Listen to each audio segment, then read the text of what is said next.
సందర్భంగా పిల్లలందరూ కూడా చాలామంది ఉత్సాహంగా 7వ వార్డులో ఉన్న స్కూల్కి వచ్చి మేము చేరుతామనే ఉద్దేశంతో ప్రతి ఒక్కరు కూడా రావడం జరిగింది. ఎందుకంటే ఈ గవర్నమెంట్ స్కూల్స్లో చేర్పించాలనే ఉత్సాహం నిజంగా చాలా గొప్ప కార్యక్రమం అనే చెప్పాలి. ఎందుకంటే ఎంతో అద్భుతమైన చదువు బోధిస్తున్న ఉపాధ్యాయులు ఉన్నారు, హెడ్ మాస్టర్లు ఉన్నారు, అలాగే ఎంఈఓలు ఉన్నారు, డిఓ ఉన్నారు.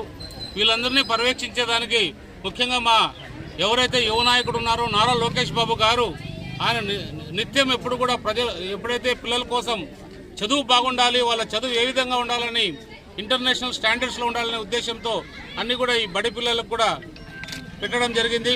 ఒకటి తల్లికి వందనం. పిల్లలు ఎంతమంది ఉంటే అంతమంది పిల్లలకి 15,000 రూపాయలు వాళ్ళకి ఖాతాలో తల్లిల ఖాతాలో వేయడం కావచ్చు.